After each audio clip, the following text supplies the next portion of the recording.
My daughter-in-law's voice carried that particular brand of casual cruelty, the kind that masquerades as practicality. She was cutting bread at my kitchen counter, her knife making clean, confident strokes through the loaf I'd baked that morning. The crumbs scattered across the cutting board like tiny witnesses to what had just been said. I sat at my own dining table, tea growing cold in the cup between my hands, watching steam rise and disappear. The silence that followed her statement stretched long enough for me to count 3 breaths, 4, 5. Long enough to notice how the morning light caught the dust motes dancing above the table, how my granddaughter's fingers traced patterns in the jam on her plate, how my son shifted in his chair but said nothing. Grandma doesn't count. The phrase repeated in my mind, each word settling like sediment in still water. Not grandma can't come, or grandma might not enjoy, or even grandma would be too much work. Simply doesn't count. As if my existence held the mathematical weight of 0. I lifted my teacup and took a deliberate sip, tasting chamomile and something bitter that had nothing to do with the brewing. My hands remained steady. I had learned, over 73 years of living, that the most dangerous moments require the quietest responses. The cottage only sleeps 6, my daughter-in-law continued, butter knife scraping against toast with mechanical precision. And with the kids getting older, they need their own space. My granddaughter, all of 8 years old, looked up from her jam finger painting with curious eyes. But grandma has a small sleeping bag. She showed me last time. Eat your breakfast, sweetie. The dismissal was swift and practiced. I set my cup down and listened to the tiny clink of porcelain against wood. Such a small sound, like a period at the end of a sentence. I could have spoken then. Could have mentioned the 17 summers I'd spent helping with those same children, the countless meals prepared, the patient hours of homework supervision, and scraped knee tending. Could have reminded them of the down payment I'd contributed to the cottage they were now discussing, back when they'd called it our family retreat. Instead, I counted. Not days or dollars or years of service, but something else entirely. Miles. The distance between being needed and being seen. Between love given and love received. Between the woman I'd been and the woman I was becoming in that moment, with breadcrumbs and dismissal scattered across my own table. Some words don't echo, they stain the air, I murmured, more to myself than to them. My son looked up sharply. What was that, Ma? Nothing, dear. Just thinking aloud. But it wasn't anything. It was the sound of counting beginning. Not the petty mathematics of keeping score, but the patient arithmetic of measuring distance, how far I'd have to travel to find a place where I counted again. The rest of their visit passed in the ordinary choreography of family Sunday mornings. My daughter-in-law organized their beach toys into neat piles. My son helped his daughter into her coat, checking pockets for forgotten treasures. They kissed my cheek goodbye with the kind of affection that feels more like punctuation than poetry, obligatory, brief, signaling the end of something. After they left, I stood at my kitchen window watching their car disappear around the corner. The house settled into its familiar afternoon quiet, the kind of silence that amplifies everything, the refrigerator's hum, the wall clock's steady tick, the sound of my own breathing. I cleared the breakfast dishes with deliberate care, running hot water over the bread crumbs until they swirled down the drain. But some things don't wash away so easily. Grandma doesn't count. The words had taken root in my chest, growing something that felt less like hurt and more like clarity. That evening, I sat at my small writing desk and opened a fresh calendar. 63 empty squares stretched before me, 2 months of possibility. I picked up my pen and began to mark not appointments or obligations, but distances. Train schedules to coastal towns. Bus routes to places I'd only seen in magazines. Walking paths through state parks where the marigolds bloomed wild and untended. Breath. You can't unhear dismissal, but you can outwalk it. I wrote that phrase across the top of March, then set the pen down and smiled. For the first time in longer than I could remember, I was counting something that belonged entirely to me. The mathematics of my life had always been calculated in other people's needs. When my children were small, I counted in diapers changed, meals prepared, stories read aloud in voices that made ordinary words magic. When my husband grew ill, I counted in medications administered, doctor visits attended, and small moments of grace we stole between treatments. After he died, I counted in favors given, babysitting hours, holiday hosting duties, the endless supply of emotional labor that flows from mothers to children like an underground river, necessary but invisible. I had been so busy being useful that I'd forgotten to be myself. The realization came slowly, like developing film in a darkroom, first the outline, then the details, finally the full picture emerging in all its startling clarity. I traced my finger along the edges of family photographs scattered across my desk, each one telling the story of my gradual disappearance. There I was at Christmas 3 years ago, barely visible behind a tower of wrapped gifts. At my granddaughter's birthday party, I was caught in the background washing dishes while the celebration continued without me. At my son's promotion dinner, I was seated at the far end of the table, smiling at someone else's conversation. When had I become scenery in my own life? The question followed me through the next few days as I moved through my routines with new attention. I noticed how I automatically stepped aside when my neighbor pushed her stroller down the sidewalk, how I deferred to the younger customer ahead of me at the grocery store, how I apologized for existing in spaces that belonged as much to me as anyone. I began keeping a list, not of grievances, but of observations. Things I no longer owe, I titled it, writing in my clearest handwriting as if the words themselves were contracts being drafted. Asterisk I no longer owe my approval to decisions made without consulting me. Asterisk I no longer owe my presence to celebrations that treat me like furniture. Asterisk I no longer owe my silence to conversations that erase me. Asterisk I no longer owe my time to people who measure my worth in what I provide rather than who I am. Each line felt like a small revolution, ink declaring independence on cream-colored paper. The list grew longer as I remembered decades of small surrenders, the family vacations I'd stayed home from because someone needs to watch the house, the dinners I'd cooked and cleaned up from while others relaxed, the times I'd bitten back opinions to keep peace, the years I'd made myself smaller to fit into other people's pictures of convenience. Counting isn't petty, it's proof I was here. I wrote that phrase at the bottom of my list and underlined it twice. Then I carried the paper to my kitchen window and read it aloud to the marigolds blooming in their coffee cup planters. The flowers nodded in the afternoon breeze as if they understood something about growing in small spaces, reaching toward light despite constraints. That evening, I did something I hadn't done in 30 years, I made dinner for one. Not leftovers from a family meal, not something quick because I was too tired to care, but an actual meal planned and prepared with intention. I set my table with real cloth napkins and my good dishes, lit a candle that smelled like rain-washed gardens, and ate slowly while watching the sunset paint my kitchen walls gold. It was the most radical act of self-respect I'd performed in decades. The next morning brought a letter from the bank, a routine notice about changes to their services that most people would have discarded without reading. But I read every word twice, then called the number at the bottom of the page. I'd like to make an appointment, I told the pleasant voice that answered. I need to review my accounts and explore some options. Of course, ma'am. What type of options were you interested in? I looked at the calendar on my wall, at those 60 empty squares that suddenly felt less like waiting and more like possibility.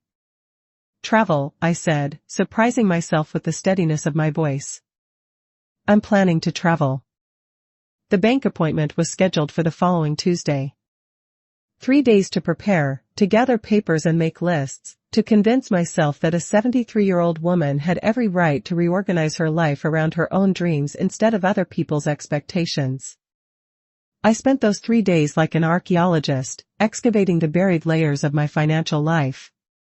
Bank statements revealed a modest but steady accumulation of savings, money I'd forgotten I had, small amounts transferred automatically each month from my pension into an account I rarely touched. Insurance policies with my name in careful script. Investment statements showing quiet growth over decades of forgotten deposits. I had been so focused on having enough for emergencies, theirs, not mine, that I'd never calculated what enough for living might look like. The morning of my appointment, I chose my clothes with the same care I'd once taken dressing for job interviews, my navy dress with the good buttons, low heels that clicked with authority against the sidewalk, my grandmother's pearl earrings that caught light and held it. I carried my documents in a leather folder my husband had given me years ago, one I'd never used because it seemed too important for ordinary business. Today felt extraordinary enough to justify the good folder. Margaret, the bank advisor, was perhaps 45 with silver threading through dark hair and laugh lines that suggested easy humor. She spread my papers across her desk like tarot cards, studying the patterns they revealed. "You've been very disciplined with your savings, Mrs. Morrison," she said, tapping her pen against a calculator. "These numbers show someone who thinks ahead." "I've always been good at thinking ahead for other people," I replied. "I'm just learning to think ahead for myself." She smiled at that, a real smile that reached her eyes. "What kind of thinking are you doing?" I told her about the calendar squares, about train schedules and walking paths, about the difference between existing and living. I didn't mention the cottage conversation or the phrase that had started everything, "Some stories are too tender for banking offices," but I talked about independence and dignity and the mathematics of self-respect. "I've never done anything entirely for myself," I admitted as she worked through numbers on her computer. "Not once in my whole life." "Is that pathetic?" Margaret looked up from her screen. "Mrs.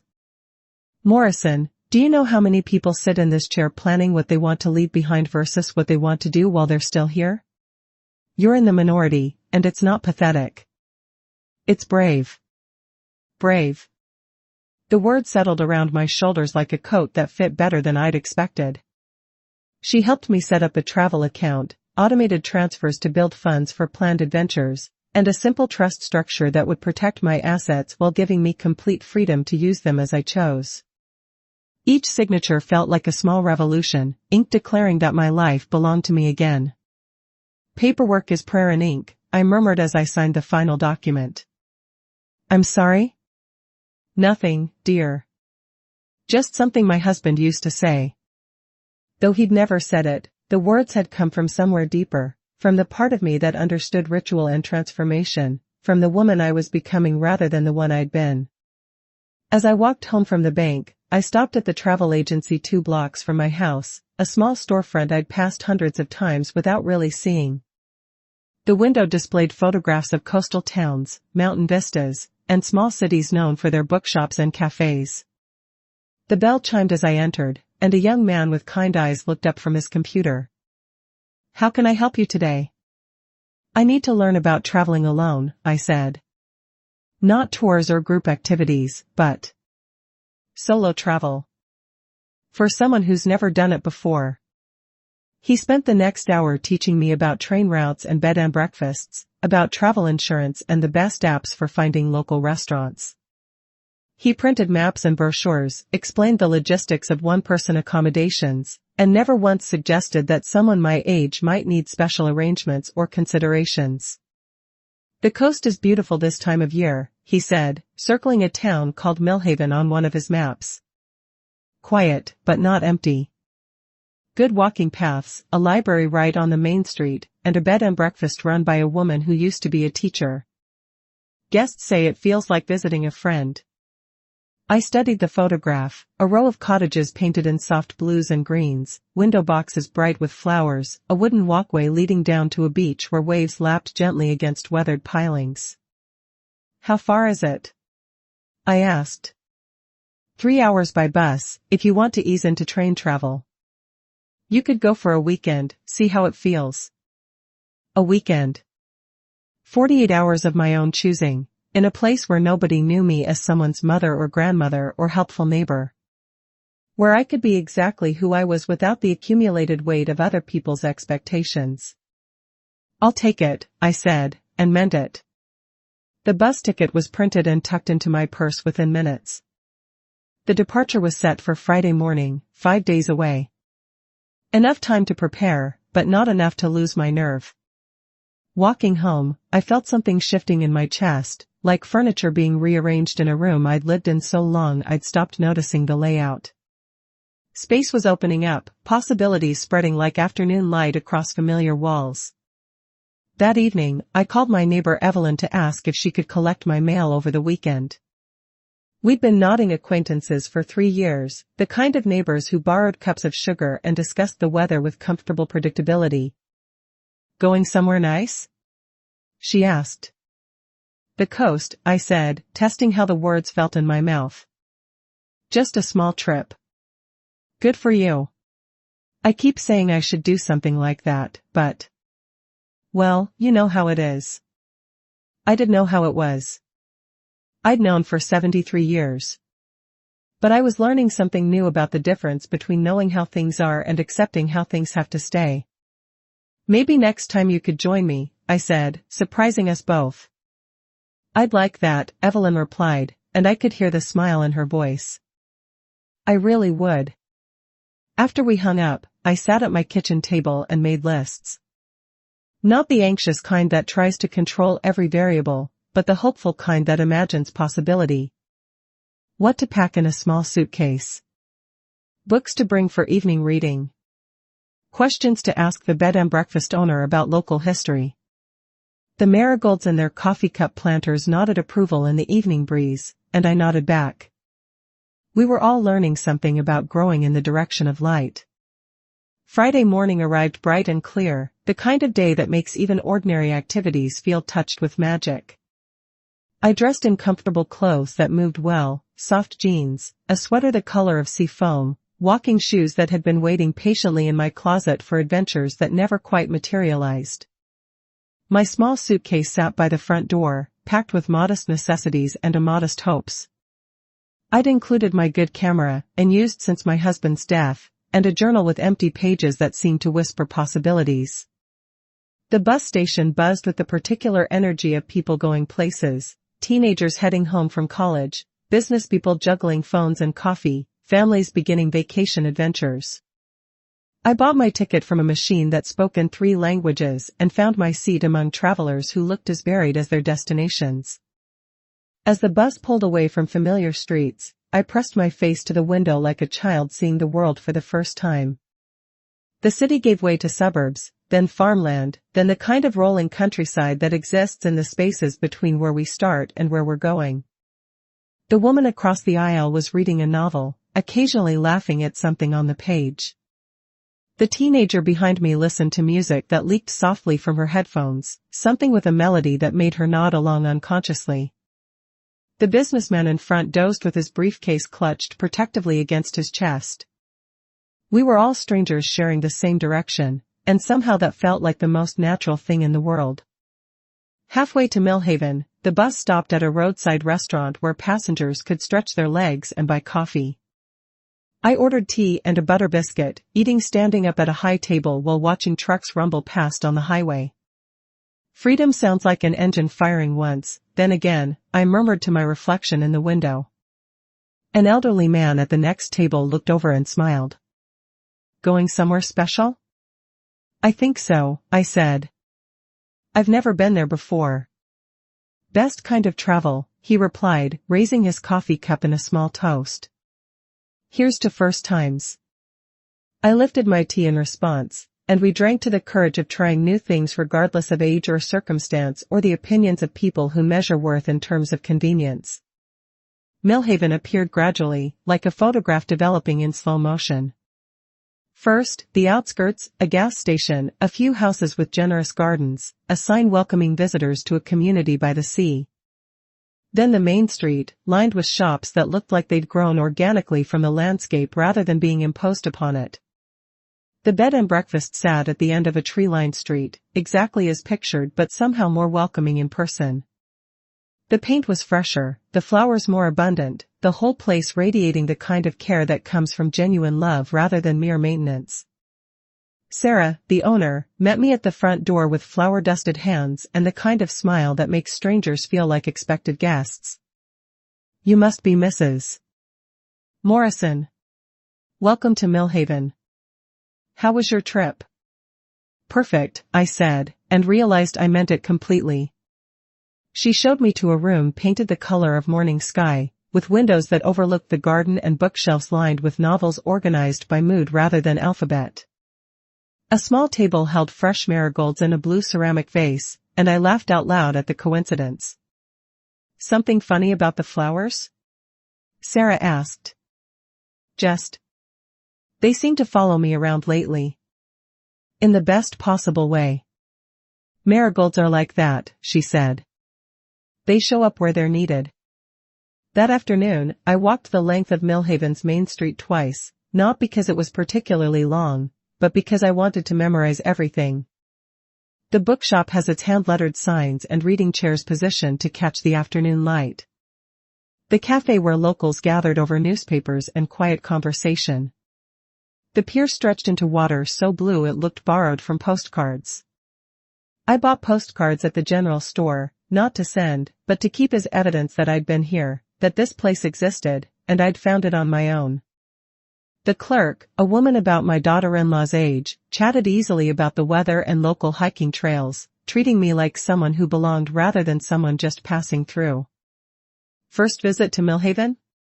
she asked as she rang up my purchase. "Yes, but probably not the last." "Hope not. We like return visitors. Means we're doing something right." That evening, I ate dinner at the cafe Sarah had recommended, ordering fish caught that morning and vegetables grown in gardens I could see from my window seat. The meal was simple and perfect, seasoned with salt air and the satisfaction of my own choosing. As the sun set, I walked down to the pier and called my son from my cell phone. He answered on the second ring, sounding distracted by television or computer work. "Ma? Everything okay? You sound different." "I'm fine, dear. Just wanted to let you know I'm away for the weekend." A pause. "Away? Where?" "The coast. A little town called Millhaven." Another pause, longer this time. "By yourself?" "Yes." "Ma, I don't think you shouldn't be traveling alone. What if something happens? What if you need help?" I looked out at the water, watching seagulls ride the evening breeze with effortless grace. What if something wonderful happens, and I'm here to experience it? That's not. "Ma, you're being dramatic. Just come home. We can plan a proper trip together when I have time off." The old me would have apologized, explained, and maybe even packed up that night to soothe his worry. The new me, the one who'd been emerging like a photograph in developing solution, felt something different settle in my chest. "Don't do anything dramatic, Ma," he continued. "Just be sensible." "I am being sensible," I said quietly. "For the first time in years, I'm being completely sensible." The line went silent except for the sound of waves against the pier and static that might have been disappointment or might have been the distance between us. "I have to go," I said finally. "I'll call you when I get home." "Ma. I love you, sweetheart. But I love myself too, and I'm learning what that means." I ended the call and sat for a long time on a bench facing the water, watching lights come on in houses along the shore. Other people's dinners, other people's evening conversations, other people's lives unfolding in the gentle rhythm of ordinary days. But my life was unfolding too, in this place I'd chosen, in this moment I'd created, in this conversation where I'd drawn a line as gently and firmly as waves drawing lines in sand. "Silence can be a sentence too," I said to the seagulls, and they seemed to understand. The next morning brought the kind of drizzle that makes everything look softer, as if the world had been watercolored overnight. I ate breakfast in the bed and breakfast's sunny dining room, sharing a table with two other solo travelers, a woman about my age who was visiting lighthouses along the coast, and a young man taking photographs for a book about small-town architecture. We talked easily about our travels, our discoveries, and our plans for the day. Nobody asked why I was traveling alone or suggested I might need supervision or company. We were simply three people who'd chosen to explore the world on our own terms, and that choice needed no justification beyond our own desire for it. After breakfast, I walked to the lighthouse the woman had mentioned, following a path that wound through dunes covered in beach grass and wild roses. The lighthouse stood white and sturdy against gray sky, its light dark now but somehow still a beacon for anyone needing guidance. I climbed the spiral stairs to the observation deck, counting each step not from habit but from joy, 97 stairs between ground level and the view that spread out like a blessing in all directions. Water and land and sky meeting in lines so clean they looked drawn with intention. From that height, I could see the whole town of Millhaven spread below like a child's perfect toy village. The bed and breakfast where I'd slept peacefully without checking locks 3 times. The cafe where I'd eaten meals prepared by people who didn't know my history. The pier where I'd drawn my first real boundary in decades. I could also see, in the distance, the bus that would take me home in a few hours. But for the first time in my life, home felt like a place I was choosing to return to rather than a place I was trapped by circumstance. The ride back passed differently from the journey out. I read a book I'd bought at Millhaven's bookshop, pausing occasionally to look out at familiar landscapes that somehow seemed changed by my brief absence. Or maybe I was the one who'd changed, and the landscape simply looked different through new eyes. When the bus pulled into my home city station, I felt simultaneously glad to be back and sorry to be leaving. Not sorry to leave Millhaven, I'd be back, and soon, but sorry to leave the version of myself who'd existed there, the woman who'd ordered meals without asking anyone else's preference, who'd walked alone without apologizing to anyone for taking up space. But as I unlocked my front door and stepped into the familiar quiet of my house, I realized that woman had come home with me. She was in the postcards tucked into my purse, in the phone number of the bed and breakfast saved in my phone. In the confident way I set down my suitcase and immediately began planning the next trip. I was still standing in my hallway, key still in my hand, when my doorbell rang. Through the peephole, I saw Evelyn from next door holding a covered casserole dish and wearing the kind of smile that suggested good news. "Welcome back," she said when I opened the door. "How was your adventure?" "Come in," I said, stepping aside to let her pass. "I'll put the kettle on and tell you everything." We sat at my kitchen table, the same table where my daughter-in-law's words had started everything, but now it felt like a different piece of furniture entirely. A place for conversation rather than endurance. A place where stories could be shared rather than swallowed.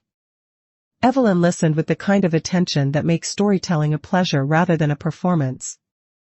She asked about the bed and breakfast, the lighthouse, and the feeling of waking up in a place chosen rather than assigned. She laughed when I described buying postcards for myself and nodded understanding when I mentioned the phone call with my son. "I've been thinking about what you said," she told me as I refilled our teacups. "About traveling together sometime. And I think I'd like that. Not right away, I need to work up some courage first. But maybe in the fall? When are the leaves changing?" I looked across the table at this neighbor who was becoming a friend, this woman who understood something about the difference between existing and living, and felt something expand in my chest like a flower opening towards sunlight. "I'd love that," I said. "We could plan it together. Make lists, compare guidebooks, practice being brave." She laughed. "Practice being brave. I like that." After she left, I unpacked my small suitcase with the same deliberate care I'd used to pack it. Each item carried the memory of choices made and boundaries drawn, of conversations where I'd spoken my truth and silences where I'd honored my own needs. The postcards went into a small frame on my kitchen windowsill, next to the marigolds that had waited patiently for my return. The bus tickets joined them, not as souvenirs, but as proof that traveling was possible, that adventure didn't end at any particular age, that the world was full of places where I could exist exactly as I was. That evening, I sat at my writing desk and opened my calendar to the remaining empty squares. But instead of filling them with obligations and other people's schedules, I began marking possibilities. Weekend trips to nearby cities. Day excursions to state parks. A longer journey is planned for summer, maybe a week-long adventure that would require real courage and careful planning. Each mark felt like a promise to myself, a commitment to continue counting miles instead of grievances, destinations instead of disappointments. I was still planning when my phone rang. My son's number appeared on the screen, and I considered letting it go to voicemail. But curiosity won over caution, and I answered on the fourth ring. "Hi, sweetheart." His voice carried a different tone than yesterday's call, less authority, more uncertainty. "I've been thinking about our conversation." "Oh?" I was. Maybe I was a little harsh. "About your trip." I waited, counting breaths the way I'd learned to count everything else, with attention rather than anxiety. "It's just that you've never done anything like that before," he continued. It caught me off guard. "I understand," I said, and I did. Change is surprising, even when it's positive. Was it? Positive, I mean? I looked around my kitchen, at the postcards and the calendar and the travel brochures scattered across my counter like evidence of a life being lived rather than merely endured. "It was perfect," I said. "Not because everything went smoothly, but because everything went exactly the way I chose it to go." Another pause.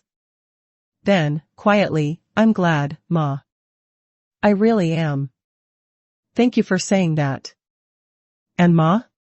If you want to plan another trip, maybe you could let me know ahead of time? Not to stop you," he added quickly, "but just so I don't worry." It was a small concession, but it felt like a bridge being built across the distance that had opened between us. Not a return to the old patterns where his worry controlled my choices, but a new arrangement where his love could coexist with my autonomy. "I can do that," I said. "In fact, I'm planning a longer trip for this summer. Maybe we could have lunch soon, and I could tell you about it." "I'd like that." After we hung up, I made myself a cup of tea and carried it to my front porch, where I could watch the neighborhood settle into evening. Porch lights came on in houses up and down the street. Dogs walked their owners along familiar routes. Children's voices carried on the air, calling final games before bedtime. It was all beautifully ordinary, the kind of everyday magic that happens when people live their lives according to their own internal compass rather than other people's directions. I was part of that magic now, in a way I hadn't been for years. Not because I'd rejected my family or abandoned my responsibilities, but because I'd remembered that I was responsible to myself as well as to others. That love without boundaries becomes service, and service without choice becomes servitude. The marigolds on my porch nodded in the evening breeze, and I nodded back. We were all part of the same conversation about growing toward light, about reaching in the direction of our own becoming rather than limiting ourselves to the spaces other people thought we should occupy. 2 weeks later, I took my second solo trip, a day journey to a city an hour north that was famous for its art museums and used bookstores. I traveled by train this time, enjoying the rhythm of rails beneath wheels and the changing landscape framed by windows. The museum was having an exhibition of photographs taken by women over 70, images that captured everything from grandchildren's laughter to abstract shadows cast by afternoon light. I spent hours studying their work, seeing the world through eyes that had accumulated decades of looking, learning, losing, and finding again. One photograph stopped me completely, an elderly woman's hands holding a train ticket, the focus so sharp you could read the destination printed on the paper. The title was simply Departure, and looking at it, I felt the familiar expansion in my chest that had become the physical sensation of recognition. In the museum gift shop, I bought a small print of that photograph and a blank journal bound in blue leather. On the first page, I wrote, "Things I no longer owe," and began a new kind of list. Asterisk, I no longer owe my dreams to other people's sense of what's practical. Asterisk, I no longer owe my energy to situations that diminish rather than nourish me. Asterisk, I no longer owe my presence to people who treat my absence as irrelevant. Asterisk, I no longer owe my future to patterns that served my past. Each line felt like a small revolution, like the difference between existing in other people's stories and authoring my own. On the train ride home, I sat next to a woman about my daughter-in-law's age who was traveling with her young daughter. The little girl pressed her face to the window, counting cows and barns and asking endless questions about where the train was going and why. Everywhere, the mother told her patiently. Trains can go everywhere. Even to where the ocean starts? Even there. Even to where grandmas live? Especially there. I looked up from my book at that exchange, catching the mother's eye across the narrow aisle. She smiled the kind of smile that passes between women who understand something about the complexity of loving across generations. Beautiful age, I said, nodding toward her daughter. Beautiful and exhausting, she replied with good humor. But mostly beautiful. They all are, at every age. We just forget to look sometimes. She studied my face with the kind of attention that suggested she was seeing something she recognized. You sound like you're speaking from experience. Recent experience, I said. I'm learning to look at my own life the way that little girl looks at the world outside this window, like everything is possible. The conversation continued easily for the rest of the journey, flowing from children to careers to the particular courage required to change directions in midlife. She was considering leaving a job that paid well but drained her spirit. I told her about leaving behind patterns that had once served me but no longer fit the person I was becoming. It's never too late, I said as the train pulled into my station. That's what I'm learning. It's never too late to start counting differently.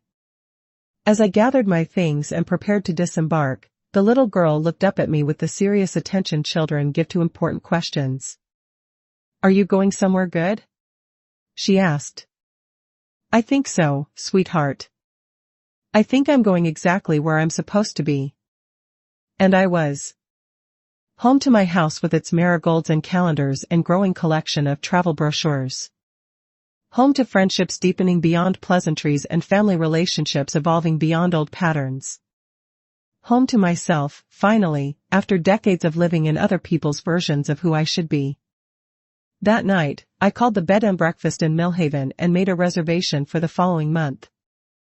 Sarah answered the phone herself, and her voice carried the warmth of recognition when I gave my name. Mrs. Morrison. We were hoping you'd come back. I told you I would. You did. Same room? Same room. As I hung up the phone, I felt the particular satisfaction that comes from keeping promises to yourself. Small commitments honored, larger dreams taking shape, the gradual accumulation of evidence that your life belongs to you and you're worthy of living it fully. 3 months after that first bus ride to Millhaven, I was planning my longest solo adventure yet, a week-long journey to a cluster of small cities known for their literary history and independent bookstores. I'd researched train routes and located bed and breakfasts, made reading lists and mapped walking paths that would take me from one small discovery to another. The planning itself had become a pleasure, the anticipation as satisfying as the traveling. I spread maps across my kitchen table, consulted guidebooks, and made lists that were exercises in hope rather than anxiety. I was deep in itinerary planning when my daughter-in-law called, the first conversation we'd had since that Sunday morning that had started everything. Her voice carried a different quality than I remembered, less certain, more curious. I heard from Tom that you've been traveling, she said after initial pleasantries. A bit, I replied carefully. By yourself? Yes. A pause that felt like recalibration rather than judgment. That sounds nice. Peaceful. It is. I've been thinking about what I said that morning. About vacations and, well, about counting. Her voice dropped slightly. I think I spoke without thinking.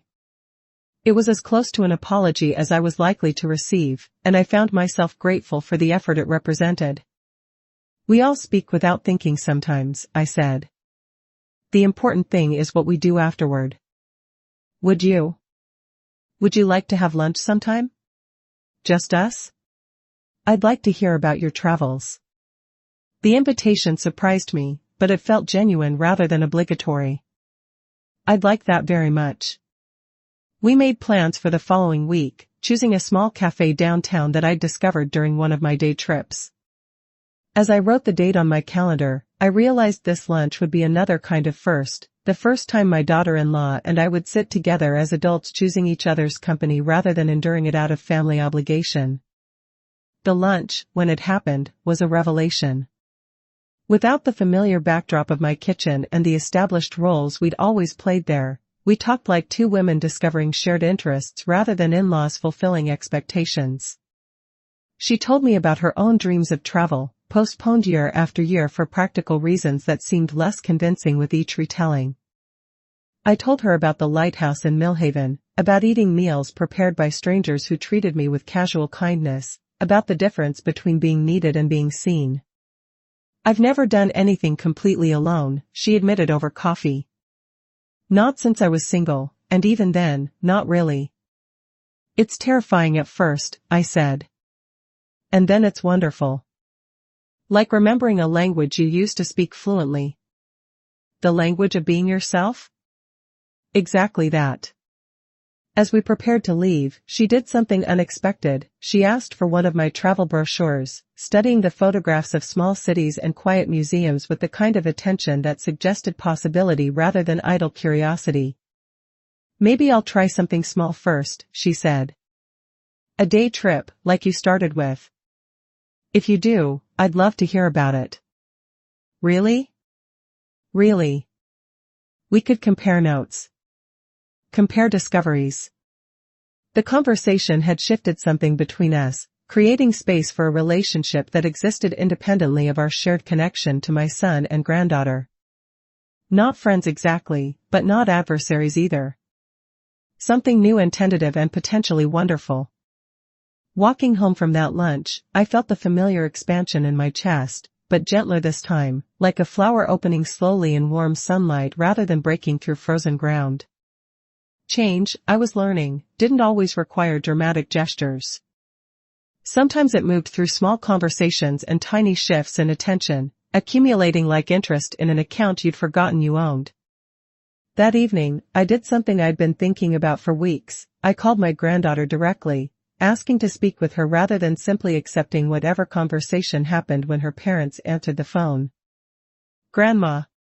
Her voice carried the pure joy that children bring to unexpected phone calls. Guess what I learned at school today? Tell me everything. She launched into a detailed description of a science project involving plant growth and different types of soil, her enthusiasm spilling through the phone in the kind of stream of consciousness narration that makes adult conversation seem ponderous by comparison. We planted marigolds, she concluded, and mine are growing the fastest because I talk to them every day. You talk to them? Yes. My teacher says plants like conversation. They grow better when they know someone's paying attention. I looked across my kitchen at the marigolds blooming in their coffee cup planters, thriving despite their unconventional containers, reaching toward the window light with what suddenly seemed like intentional optimism. I think your teacher is very wise, I said. Grandma? Are you growing anything? The question was innocent, but it hit me with the force of recognition. Was I growing anything? After decades of tending everyone else's needs, was I finally learning to cultivate my own dreams? Yes, sweetheart, I said. I'm growing lots of things. Courage and curiosity and the ability to go places by myself. That sounds hard to grow. It is, a little. But like your marigolds, it helps to have someone paying attention. I'm paying attention to you, Grandma. Thank you, sweetheart. That helps more than you know. After we hung up, I sat in my kitchen listening to the familiar evening sounds, the refrigerator's hum, the neighbor's dog barking a greeting to someone walking past, the distant sound of traffic from the main road. But underneath those familiar sounds, I heard something new. The quiet rustle of my own life growing in directions I'd never imagined possible. The next morning, I woke to rain against my windows and the kind of gray light that makes indoor activities feel especially cozy. I made tea and settled at my kitchen table with the blue leather journal I'd bought at the museum, ready to continue the list I'd started weeks earlier. But instead of writing about things I no longer owed, I found myself writing about things I was learning to count as mine, quiet mornings with books and tea, conversations that revealed rather than concealed, the right to change my mind about anything and everything, the space to grow in whatever direction called to me. The opposite of bitterness is boundary. I wrote that phrase across the top of a fresh page, then set down my pen and smiled. Outside, the rain continued its patient work of nourishing everything that was ready to grow. For weeks later, I boarded a train for my week-long literary adventure, carrying a small suitcase packed with comfortable clothes and careful expectations. The train pulled away from familiar platforms with the deep bell sound that announces departures, and I settled into my seat with the particular contentment that comes from choosing your own direction. This time, I wasn't running from dismissive comments or proving anything to anyone. I was simply traveling because traveling pleased me. After all, the world was full of places I hadn't seen and stories I hadn't heard, because my life belonged to me and I was finally learning to live it fully. The week unfolded like a well-written novel, each day revealing new characters and unexpected plot developments. A bookstore owner in a college town who recommended authors I'd never heard of. A fellow traveler on a walking tour who shared stories about her own late-in-life adventures. A bed and breakfast garden where I helped an elderly man identify plants his wife had grown before her death, both of us finding comfort in the work of tending growing things. Each interaction added something to my understanding of who I was becoming, not someone's mother or grandmother or helpful neighbor, but simply myself, a woman with opinions and curiosities and the right to explore both without justification or apology.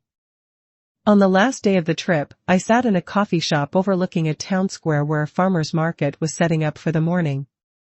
Vendors arranged flowers and vegetables with the kind of care that suggested love rather than mere commerce. Children ran between the stalls while parents followed with patient indulgence. An elderly couple examined tomatoes with the serious attention that long marriages bring to shared decisions. It was beautifully ordinary, this scene of people going about the business of living their lives. And I was part of it now, not as an observer on the edges but as a participant in the human project of finding meaning in small moments and daily choices. I wrote postcards to my son, my daughter-in-law, my granddaughter, and Evelyn, not because obligation demanded it but because sharing discovery multiplied joy. Each card carried a different image, a lighthouse, a bookstore, a garden path, but the same message: I was here, I was learning, I was grateful for the courage to begin again. The train home carried me through landscapes painted in the soft colors of late spring, past farms where horses grazed and fields dotted with wildflowers, through small towns where people waved at passing trains out of habit or simple friendliness. I was different than the woman who'd left a week earlier, though the difference was subtle, like the way a photograph develops gradually in solution until the image is clear and permanent. I'd accumulated evidence that the world was full of kindness offered to strangers, that I could navigate unfamiliar places with competence and grace, that my own company was sufficient for adventure and discovery. As the train pulled into my home station, I felt the familiar dual emotions of glad return and gentle sadness. Glad to be coming back to the life I'd built, sad to leave behind the version of myself who existed most fully when traveling. But I was beginning to understand that those two selves didn't have to be separate, that I could bring the traveling woman home with me, could live with her sense of possibility and openness to experience even in familiar surroundings. The house welcomed me back with the particular embrace of spaces that have been missed. I unpacked slowly, placing new books on familiar shelves, adding fresh postcards to the collection on my windowsill, updating my calendar with dates for the next adventure. Because there would be a next adventure, and another after that. Not because I was running from my life, but because I was finally running toward it with the enthusiasm of someone who'd remembered that living was an active verb rather than a passive endurance. That evening, as I prepared dinner for one in my own kitchen, I thought about the cottage conversation that had started everything. Grandma doesn't count for vacations. The words that had once stung now seemed simply inaccurate, a miscalculation based on incomplete information. Because I did count. I counted miles traveled, books read, and conversations that revealed rather than concealed. I counted moments of courage and instances of kindness and the gradual accumulation of evidence that my life belonged to me and was worth living fully. I counted differently now, measuring abundance rather than scarcity, possibility rather than limitation, the distance traveled from the woman I'd been to the woman I was becoming. And the mathematics of that journey added up to something beautiful, a life lived on my own terms, in my own time, according to my own values and dreams and careful hope. That night, I sat on my front porch with a cup of tea and listened to the familiar sounds of my neighborhood settling into the evening. But they weren't just familiar anymore, they were chosen. I was here not because circumstances had trapped me, but because this was the home base from which I launched adventures, the safe harbor to which I returned with stories to tell and memories to treasure. The marigolds in their coffee cup planters nodded in the evening breeze, and I nodded back. We understood each other now, all of us growing in small spaces but reaching towards something larger, all of us learning to thrive despite constraints, all of us proof that it's never too late to bloom exactly where you choose to plant yourself. 6 months after my first trip to Millhaven, I was planning my most ambitious adventure yet, a 2-week journey to a region known for its craft traditions and small museums, a trip that would require careful coordination of trains and buses and the kind of confidence that comes from accumulated experience rather than reckless optimism. I was deep in planning when my phone rang. Sarah from the Millhaven Bed and Breakfast appeared on my caller ID, and I answered with the pleasure that comes from hearing from friends who live in places that hold good memories. Mrs. Morrison. I hope you don't mind me calling. Not at all. It's wonderful to hear from you. I have a proposition, she said, her voice carrying excitement. I'm organizing a small gathering in the fall, women who've discovered solo travel later in life. Nothing formal, just sharing stories and maybe planning some group adventures for those who are interested. Would you consider coming? The invitation was unexpected and perfect, the kind of opportunity that seems designed by a universe that understands exactly what you need before you know you need it. I'd love to, I said. It sounds wonderful. Excellent. I'll send you details as they develop. And Mrs. Morrison? I've told several of the women about you, about your story of starting to travel after 70. You've inspired more adventures than you know. After we hung up, I sat in my kitchen feeling the particular satisfaction that comes from realizing your courage has permitted other people to find their own. Not because I'd done anything extraordinary, but because I'd done something ordinary with extraordinary commitment. I'd honored my own dreams despite the voices that suggested I was too old, too set in my ways, too much trouble to accommodate. The gathering in Millhaven was still months away, but I marked it on my calendar with the kind of anticipation that makes waiting feel like preparation rather than postponement.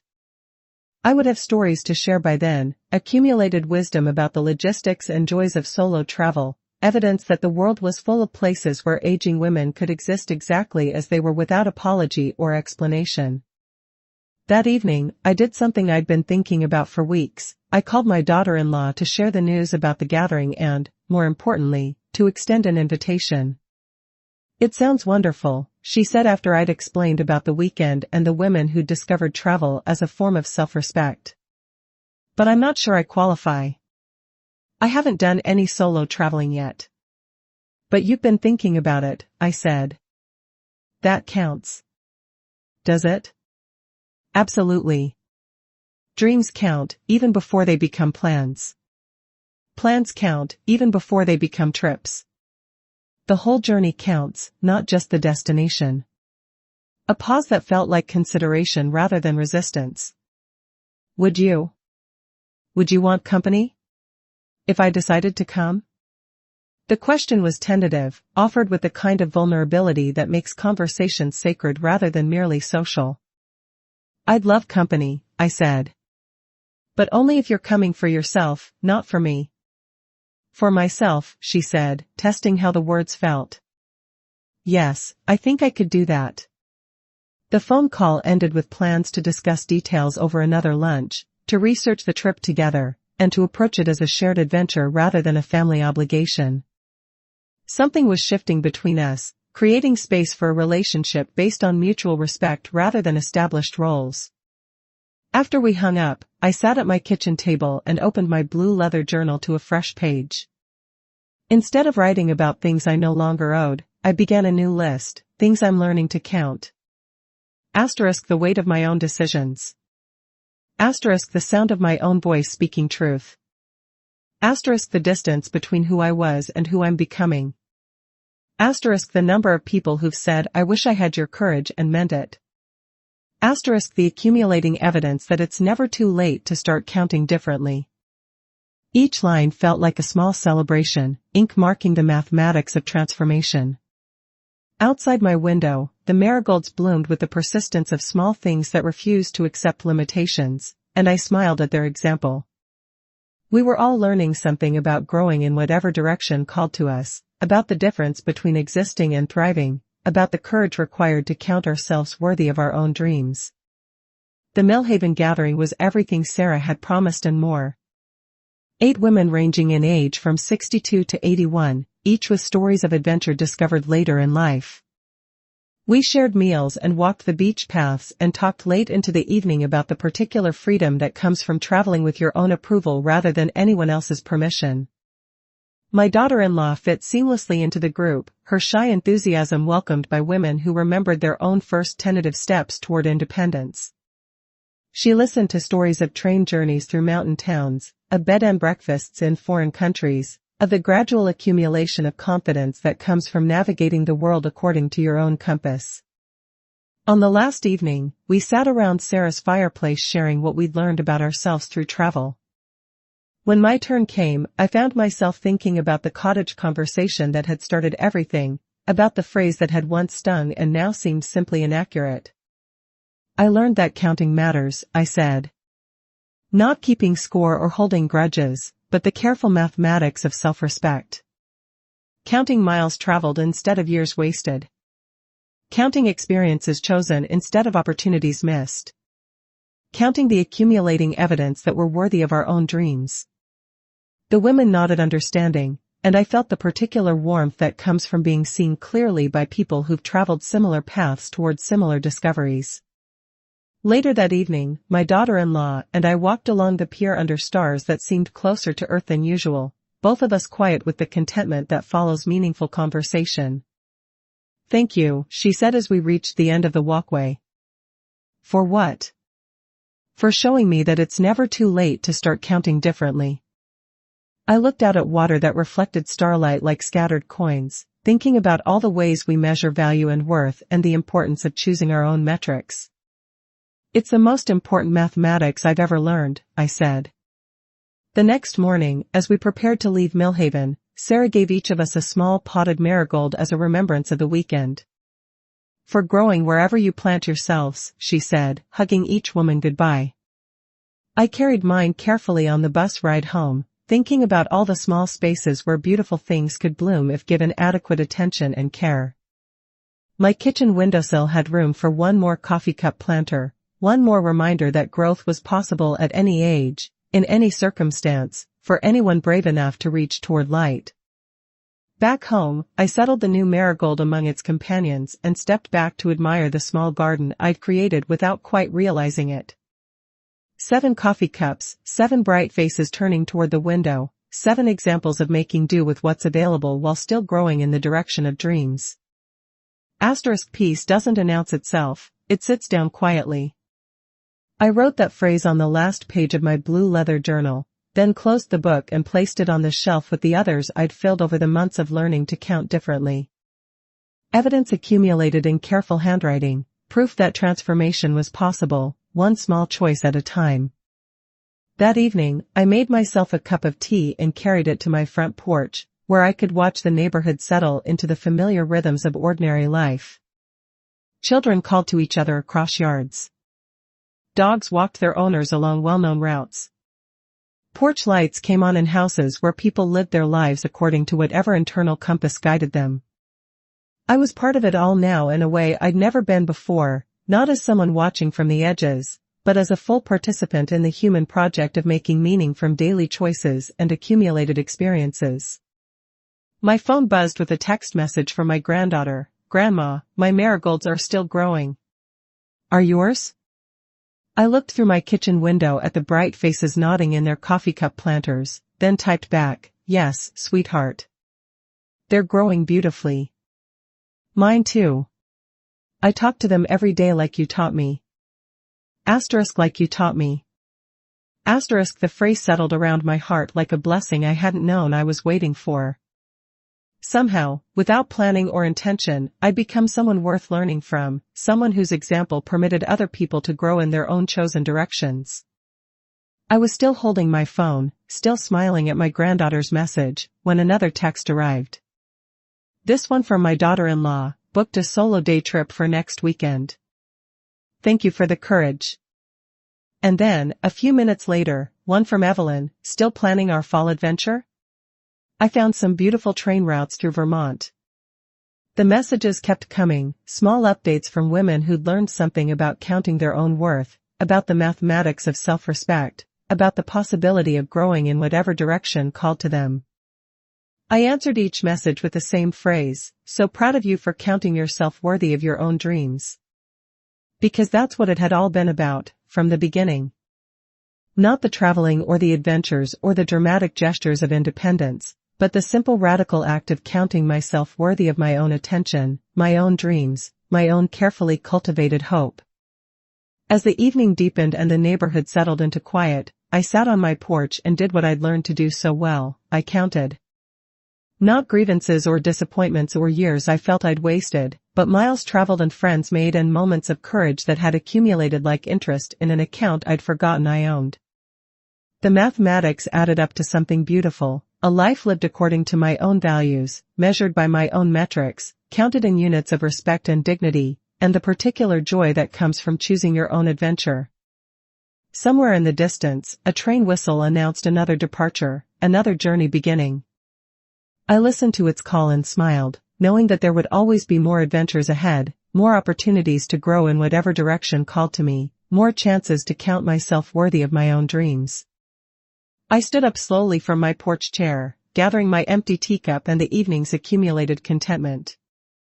Inside, the marigolds waited in their coffee cup planters, growing patient and persistent toward whatever light they could find.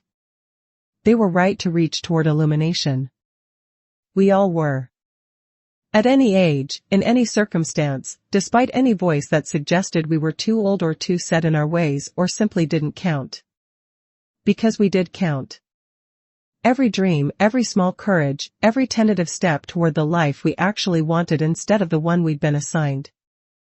All of it counted in the most important mathematics of all, the careful accounting of a life lived with intention rather than accident, with choice rather than circumstance, with the quiet dignity that comes from measuring our worth by our own standards rather than other people's expectations. They were wrong about grandmothers not counting for vacations. We counted for everything that mattered, adventure and growth and the persistent courage to bloom exactly where we chose to plant ourselves. I walked inside, smiling at the marigolds who'd taught me so much about thriving in small spaces, and began planning my next adventure. Because there would always be a next adventure, as long as I remembered the most important lesson I'd learned, I counted, in every way that mattered, and I always had.